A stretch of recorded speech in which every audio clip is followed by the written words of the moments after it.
The Ben Gurion Canal project is Israel's ambitious plan to build a massive waterway connecting the Red Sea to the Mediterranean.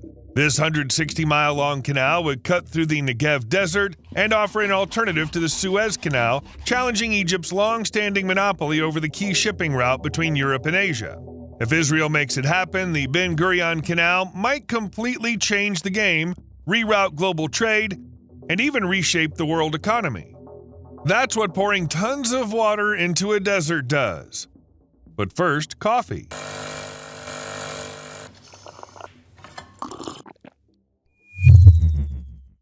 Just an unobtrusive reminder for those who tend to forget to do that thing under the video, don't forget. And thanks for you-know-what. It all started with the Suez Canal. It was finished in 1869 and had been a crucial trade route between Europe and Asia ever since. But on March 23, 2021, everything changed. A sudden sandstorm left the giant tanker Ever Given wedged sideways across the Suez Canal. Well, almost sideways. More like diagonally? Ever Given is one of the world's largest container ships, measuring 1,312 feet long and weighing 200,000 tons. It ran aground on Tuesday, and then it took ages for 14 tugboats and the tide to get it back on track. It finally worked 6 days later. But by then, about 450 ships were stuck in a massive traffic jam, and that's considering that around 12% of global trade, about 1 million barrels of oil, and 8% of liquefied natural gas passed through the canal daily. The damages were colossal. Lloyd's List estimated the stranded ship was blocking $9.6 billion in trade per day. That's around $400 million and 3.3 million tons of cargo every hour, or $6.7 million per minute. All of this made it crystal clear how much the world needs another canal to serve as an alternative to the Suez. But while the world only started thinking about it after the incident, Israel had been toying with such plans for quite a while. Because they had their reasons. The Constantinople International Convention, signed in 1888 by the European powers of the time, once guaranteed the right of passage through the Suez Canal for all ships in both wartime and peacetime. However, after the canal was nationalized in 1956 by Egypt's then-president Gamal Abdel Nasser, Egypt has closed access to the canal several times for political reasons. From 1948 to 1950, it blocked Israeli ships from accessing the canal, which affected their trade with East Africa and Asia, and also made it harder to import oil from the Persian Gulf region. After the conflict between Egypt, Israel, the UK, and France in 1956, the canal was completely closed off to everyone. This led to a serious crisis with international and economic consequences. The Suez Canal was also closed for a staggering 8 years in 1967 at the start of the Six-Day War. Anyway, you get the idea. This kind of thing happens every now and then. And when all trade routes are blocked, Israel loses the ability to trade. That means serious economic losses at the very least. Between 1957 and 1967, only one ship with an Israeli flag and 4 ships with foreign flags arrived at the port of Eilat, a city in Israel, every month. And that's not even considering how the canal closure impacts global trade, which expects goods to be sent through a usable route. In general, everything pointed to the fact that the Suez Canal needed some kind of alternative, and it had to be controlled either by Israel itself or its ally, so that the route couldn't be blocked and used as leverage. Simple politics. What about Egypt? Actually, the Suez Canal played a key role in its economic development. Egypt makes money from the fees and transit charges it collects from ships passing through the canal. In 2021, for example, around 20,649 vessels passed through it, which was 10% more than in 2020. In 2022, the annual revenue from transit fees reached $8 billion, and then the Suez Canal set a new record with $9.4 billion in revenue in 2023. You can say the canal is Egypt's economic hub, attracting investments to the country and helping the development of services and industries. But its main significance, and, so to speak, true calling, is still its ability to facilitate international trade, being a key part of the global route that supports, well, if not the whole world, at least a significant part of it. So the Suez Canal makes a huge amount of money, and if an alternative route is created, some of that money will go there, along with the ships. The potential economic benefit of this project is expected to far exceed the astronomical costs of construction. The new canal should become highly profitable in a very short time. Supporters of the project believe the alternative channel will bring in an annual income of $10 billion as international trade between East and West keeps growing. Just imagine what a boost this will be for Israel's economy. The very idea of creating an alternative to the Suez Canal came up after the shutdowns. It's no surprise that Israel wanted to solve the problem, so the Ben Gurion Canal project was proposed in the 1960s. The idea was to connect the Red Sea to the Mediterranean through the southern tip of the Gulf of Aqaba. The route was planned to go through the port city of Eilat, which I've already mentioned, and the border with Jordan through the Araba Valley for about 62 miles between the Negev Mountains and the Jordanian highlands. Then it was supposed to turn west before the Dead Sea Basin and continue through the valley. Finally, the route would turn north, go around the Gaza Strip, and connect to the Mediterranean. It sounds grand. I'd say almost impossible, or just incredibly expensive. And indeed, the estimated cost of this colossal project is a staggering $100 billion. And that's without accounting for extra expenses, because the region isn't exactly calm. Nevertheless, the idea for the project has been around for a long time, and different methods have been considered for its implementation. For example, in July 1963, Howard David McCabe from the Lawrence Livermore National Laboratory, working under contract with the U.S. Department of Energy, presented a memorandum exploring the possibility of using 520 underground nuclear explosions. What for? To dig about 155 miles of canals through the Negev Desert. Damn nuclear explosions. The document was classified until 1993, and of course the idea wasn't carried out. Thank goodness. However, the document rightly pointed out that the usual methods of digging on such a scale would be way too expensive, if they're even possible at all. But nuclear explosives, they could really come in handy in this situation. We're talking about the concept of nuclear excavation. In the 1960s, the U.S. was pretty active in developing methods for using nuclear explosives in peaceful construction projects. The program, or as it was called, Project Plowshare, was launched in June 1957. It became part of the global Atoms for Peace efforts. As part of the program, 35 nuclear warheads were detonated in 27 separate tests. They suggested using nuclear explosions to expand the Panama Canal, build a new sea-level waterway through Nicaragua, carve paths through mountain areas for highways, and connect inland river systems. A similar program was actually implemented in the Soviet Union called Nuclear Explosions for the National Economy. There were as many as 124 tests, and that also didn't lead anywhere. All the experiments ended with the unilateral moratorium on nuclear weapon tests at Soviet test sites in 1989.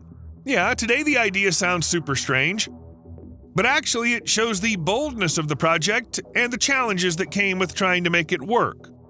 Also, back then, people didn't fully get how dangerous nuclear contamination was. But that's the details. Let's go back to the Ben Gurion Canal. If the project is realized, it'll be nearly 30% longer than the current Suez Canal. Its length is 120 miles. Whoever controls the new canal will have massive influence over global oil, grain, and shipping routes. Overall, it's pretty much the same as with the Suez Canal. If they go ahead and build the Ben Gurion Canal, it'll have some outstanding engineering features. Each of the two branches is said to be 164 feet deep and roughly 656 feet wide. These dimensions will exceed the depth of the Suez Canal by 33 feet, allowing the world's largest ships, up to 984 feet long and 360 feet wide, to pass through easily. Plus, the rocky canal walls will need much less maintenance than the sandy shores of the Suez Canal. Actually, experts say that the Ben Gurion Canal would actually be more efficient than the Suez, since besides accommodating more ships, it would allow for two-way navigation at the same time. This is thanks to the design with two canal arms. Plus, Israel plans to build tiny cities along the canal with hotels, restaurants, and cafes. And Israel wouldn't be the only one to gain from this new canal. For years, several shipping companies have been complaining that Cairo keeps raising the prices for using the Suez Canal. Many see these price hikes as a result of Egypt's complete monopoly on the canal. The world simply has no choice, either pay whatever it costs or do without one of the most important shipping routes. if a second channel appears, Egypt will lose its monopoly, and prices will have to be set in a competitive market. That way, the two channels will balance each other out, and the rest of the world will only gain from this. As for the political motives, I'll leave those to other channels to dissect. Let's get back to the technical side of things. In fact, creating the Ben Gurion Canal is about sending water through the desert, and the desert, well, it's not exactly the kind of place that comes to mind when you think of water. To get an idea of how this could work, we should look at what's already been done. Yes, a good example is the Suez Canal itself. Its construction required an enormous amount of effort. Of course, part of it was because this all happened in the 19th century, and tens of thousands of peasants used picks and shovels to dig the first sections of the canal by hand.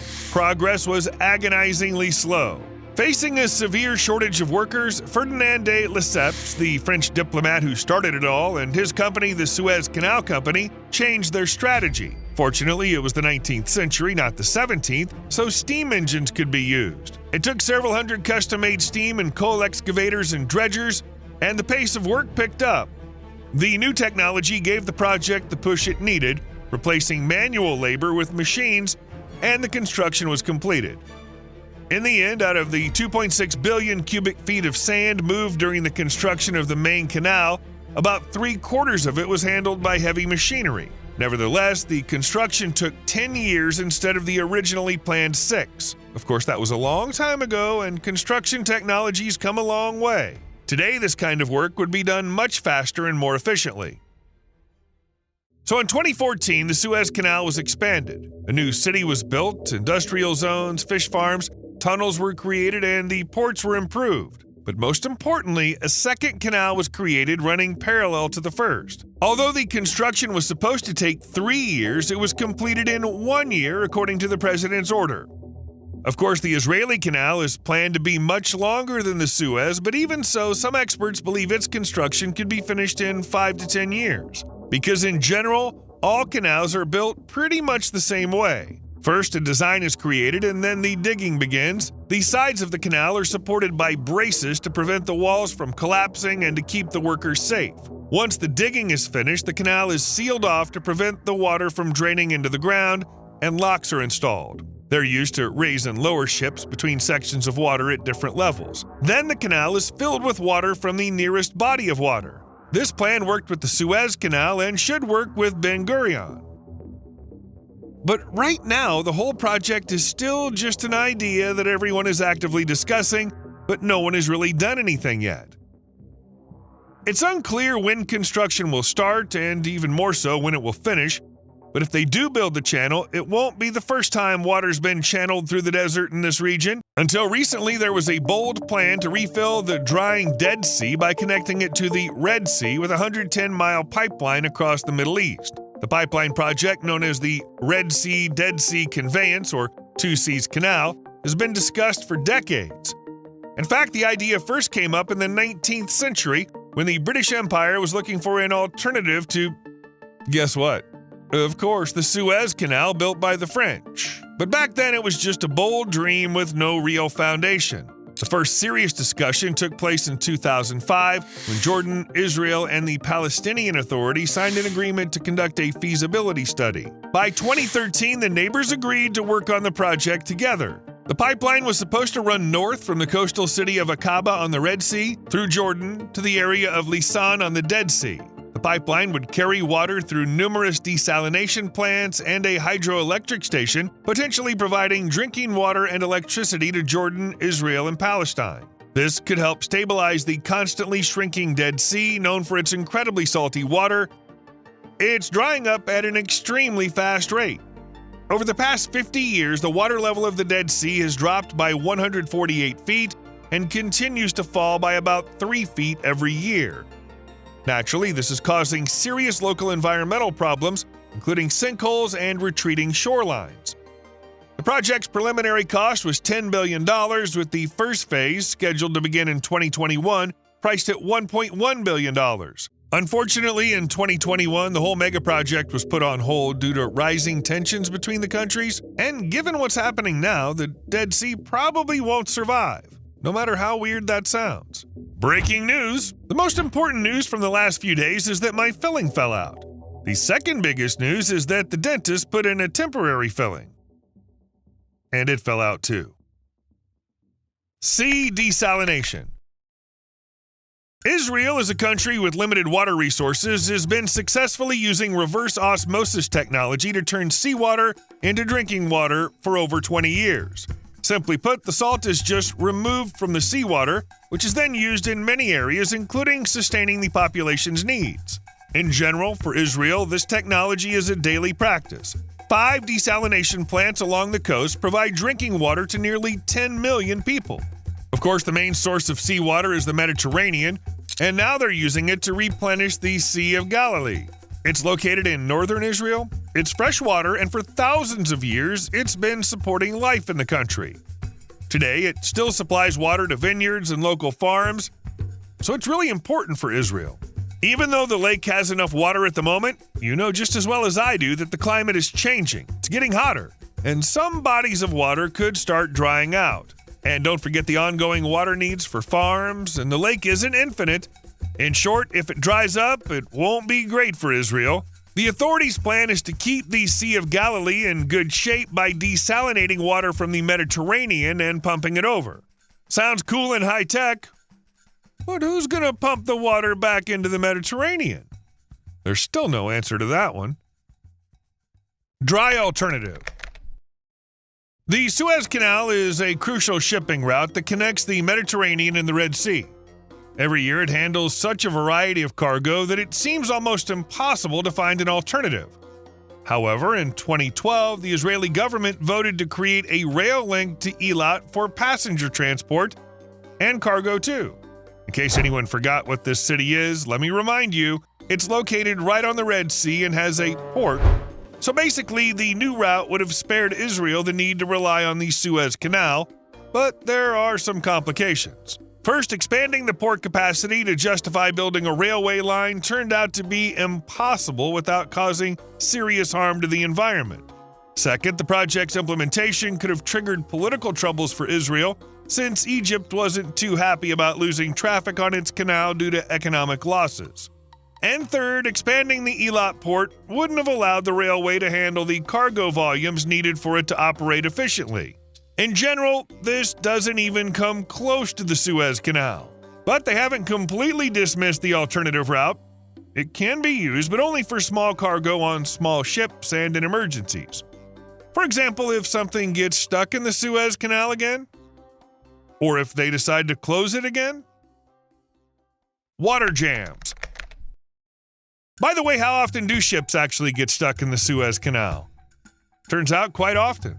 In 2023, ship tracking systems recorded that the Shin Hai Tong 23 vessel at the southern end of the Suez Canal ended up in a position where it couldn't be controlled. In other words, the ship ran aground and only managed to get free after an hour and 16 minutes with the help of tugboats.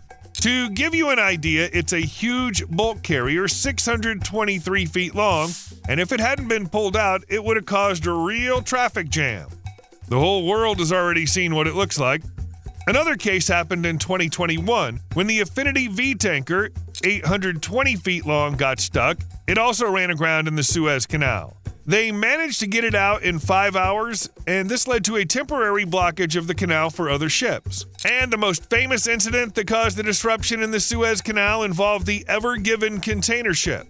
I already mentioned it at the beginning of the video, but what about the details? The giant ran aground with its bow, then started turning around with its stern, and as a result completely blocked the canal. One version says the ship lost control because of strong winds and a storm, its hull tilted, and it accidentally hit the bottom. Another version points to human error. Whatever the reason, to get the container ship out, tugboats and excavators were needed to remove sand from the side of the canal where the bow was stuck. You've probably seen that photo of the little excavator saving the global economy. In 2021, it inspired tons of memes. But memes weren't the only consequences of that incident. First, the ship was seized by a court order until the owners paid $900 million for the almost week-long delay of other ships. Then it turned out that the Suez Canal Authority reduced the fine to $540 million. Only after that was the ship finally released. Can you imagine the stress the captain went through? Raising rates. As if there weren't enough problems with the Suez Canal already, the Egyptian authorities once again announced an increase in the fees for ships passing through it. The increase was up to 10%, and it was due to the rise in global trade volumes and improvements aimed at transit services. Part of the blame for the hike goes to the Ever Given. After the incident with it, the southern part of the Suez Canal was expanded and deepened, and that also required a lot of expenses that need to be covered somehow. The 10% price hike for passing through the canal mainly affected the transportation of liquid chemicals, liquefied gas, and other similar cargoes. The 7% increase in the tariff applied to ships carrying cars, natural gas, and mixed cargo. As for oil tankers and bulk carriers, the rate went up by 5%. And of course, not everyone was happy about it. Well, is there anyone who actually likes paying more? Now, some leading shipping carriers are trying to avoid passing through the Suez Canal. Instead, they prefer the route around the Cape of Good Hope. Additionally, rising shipping rates have led to longer delivery times. For example, shipments from countries outside the EU that used to take around 30 days through the Suez Canal now take between 45 and 55 days. Will they cancel the rate hikes in the future? Maybe. But for now, we have to deal with what we have, since, as I mentioned, there aren't really many alternatives to the Suez Canal. Dimension problems. Let's briefly go back to the incident with the Ever Given ship. This ship can carry up to 20,000 containers and is one of the largest of its kind. When it got stuck, several hundred ships were blocked, disrupting the supply chain and causing economic losses. After this incident, experts started expressing worries that the size of container ships has gotten so large that handling emergency situations has become increasingly difficult in terms of both efficiency and costs. Modern ocean container ships are reaching truly incredible sizes. Their width can exceed 200 feet, and they can carry up to 24,000 containers. On the one hand, that's great because the more cargo a ship can carry, the more profitable it is. On the other hand, sometimes containers get lost, and that's never good news for the carriers. A ship from Ocean Network Express Appas once lost over 1,800 containers because of a storm. Other ships like the Maersk Essen and Maersk Eindhoven also faced difficulties during strong winds, leading to 750 and 325 containers, respectively, being lost or damaged. But despite that, shipping companies keep pushing for bigger and bigger ships. So next time your package is delayed or doesn't arrive at all, don't be surprised. It probably got lost at sea. You owe me an unobtrusive like. See you later.